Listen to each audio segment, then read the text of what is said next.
Hey guys, subscribe for daily content, and if you're shopping for gear, make sure you check out the description for the newest items at some of the very best online retailers. There's also links for some of the items that I personally recommend.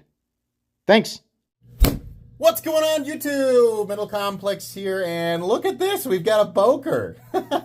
I can't remember too many times that I've unboxed a Boker on this channel. In fact, people ask me all the time, and the truth is I've not really seen anything right in front of my face that I was immediately wanting to check out here in recent years. But there definitely have been things in the past that I have missed.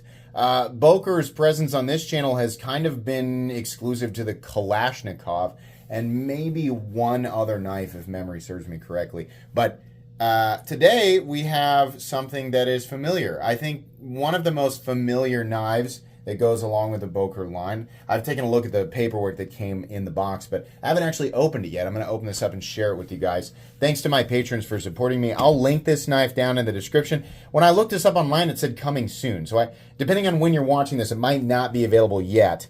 But I was pretty impressed with the price tag, considering everything that's going on with this knife. If this is the knife I'm thinking of, this is made in Germany, which I don't know if all Bokers are. I'm going to have to educate myself a little more on Boker. Yeah, I believe that this is made in Germany.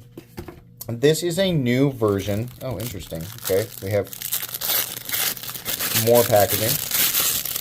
This is a newer version of the Boker Kwaiken, but it is a compact model in Magnacut. A little bit of a texturing here on the aluminum, which I'm assuming is aluminum, right? We have, what is going on here? Is that intentionally like that? It's even all the way around, but that's really strange, that gap there. I don't know what to think of that. I'm going to remove this real quick. See if we can get that out of there. There we go. And then we'll take a look at that back end again. But what we have here, okay, we have a nice satin finished blade. It's the Kwaiken. I'm very familiar with the Kwaiken. ProTech has done a collab, right? But this Kwaiken model through through Boker, and the Kwaiken look has definitely existed in our knife world for a very long time through various manufacturers, designers, right? But yeah, how does the butt? Oh, it's nice and smooth. Okay, let's take a look here. The detail that I am not sure of, this is a Lucas Burnley design, if you didn't know. The Magnacut. I do not know how this Magnacut is heat treated. Hopefully by the time you guys are watching this, I'll be able to include a link in the description that is for a listing that showcases the range, because that's important, right? Magnacut has a wide optimal range. And part of the reason is because you have to consider various geometries and various types of knives, including fixed blades. Magnacut is one of those steels that actually will work on a fixed blade if heat treated properly, versus steels like M390, which are almost exclusively meant, not originally, but when they're implemented on knives, they're almost exclusively meant for pocket knives, because the composition does not favor toughness in any way. So reducing the HRC range to make it appropriate for a fixed blade simply doesn't make sense, because the elements, the beneficial elements of M390 are edge retention and corrosion resistance, which is something that people kind of often screw up. Magnacut, on the other hand, has a wonderful balance of potential toughness, edge retention, corrosion resistance, ease of maintenance, all of that. So the range can definitely allow Magnacut to perform very, very well in a wide variety of circumstances, in a wide variety of geometries and knife types, right? But when we're looking at pocket knives, which are clearly not meant for chopping, prying, screwing, all of that, right? No knife is meant for screwing, but you're looking at, generally speaking, a thinner geometry, one that, a blade that should be used for continuous cutting and primarily just cutting and poking only. So ideally, when we're talking about Magnacut, you're going to get the best benefit out of approaching the higher end of that range. 63, 64 is usually what the community prefers. Some people will make an argument for slightly lower, 62, 63. But Magnacut is ridiculously tough, considering the other properties. So what's the point of that long-winded explanation there? I would hope that Boker is getting it up there and not being like, well, considering the optimal range, we went for 61. Okay, but on a pocket knife, this is something that I've had to learn. I'm poking fun here, but I've had to kind of learn this over time as well.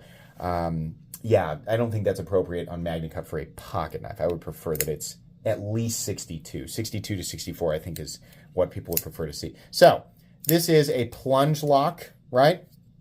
Not a button operated. You can actually see it in there. That's the little cylinder is moving in and out of a portion on the blade that's carved out to accept that. So it's a plunge lock, right?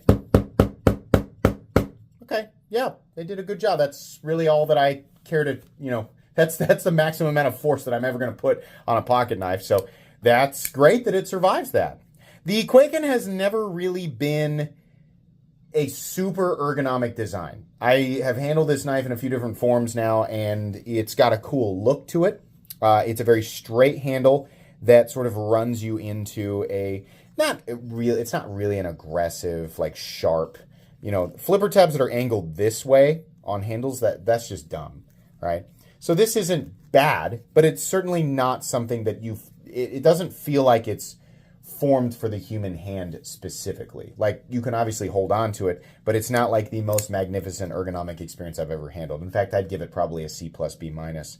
But it does look cool. If you like the Kwaiken and you've ever thought, it's just a little bit too big, then maybe this one. The best part of this, I am so confused by this area right here.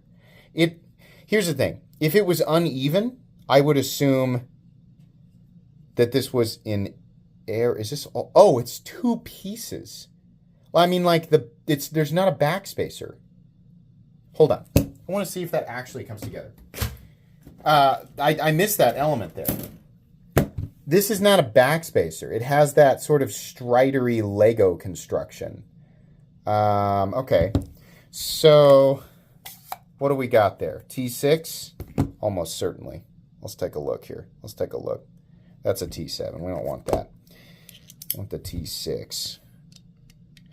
I doubt it. Yeah, that's screwed all the way in. So the gap must be for the pocket clip. That is the only thing that I can come up with. And is there one on the other side? No, a missed opportunity there. So the gap is almost certainly to accommodate for this pocket clip, which appears to be screwed in from the other side.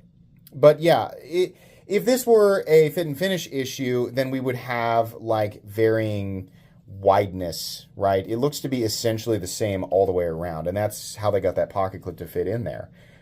Okay, weird, but fine, whatever.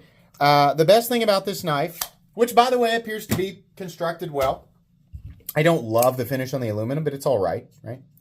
Assuming that the Magnacut is heat treated correctly, this knife is made in Germany, has Magnacut and aluminum, is made well, first glance, right? Just an unboxing and first impressions. We'll do the final review a few weeks down the road from now. But I think they're listing this for about $155. Not bad. Not bad. You are there in Kershaw territory. Manufacturing in Germany is definitely not the same thing as manufacturing in China. So companies that are able to produce knives in aluminum and Magnacut for less than $150 in China, which actually isn't very common, is cheap. That they cost less money because it's made in China. Like, there's no way around it. That's just the way that it is. So that's kind of cool, right? If you're somebody who doesn't, if you like to make your purchases exclusive to specific countries, right, and it excludes China, then this is an option for you, especially if you like how the Kwaiken looks. Not bad. Just super interested in how they've heat treated that Magnacut. But truthfully, yeah, no button stick. Is it side to side? I'm going to be honest with you guys. At first, I thought, no, nothing. But then I thought, no, I am feeling something. I thought it was side to side, up and down. Little bit. Don't love that. Used to be that all plunge locks back from the days of the Malibu. I've handled like 7 or 8 Malibus from ProTech, which definitely kind of set off the button lock craze. used to be that it was kind of hit or miss. So I was like, that's a plunge lock. They're going to be a little bit, goofy. Nowadays, I got a button lock right here from Civivi that has no play whatsoever, right? I got another one from Civivi. Solid. A little bit of stick there. No stick on this guy. A little bit of play. Let's see if tightening the pivot can help out with that.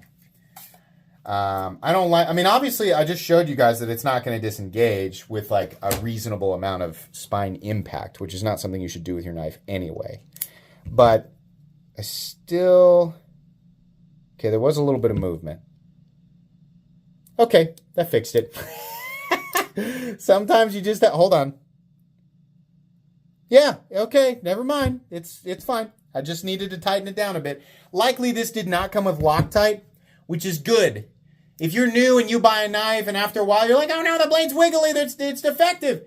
No, just add some 242 Loctite. It's called blue Loctite, which is super confusing because it's in a red container, but you do not want red Loctite. You want 242, which is the blue stuff. Take that pivot out, add a single tiny drop of it, put it back in, put it in a place where oxygen's going to have a harder time getting to it, and leave it alone for at least 24 hours, and let that thing settle in with the action that you prefer and the centering you prefer.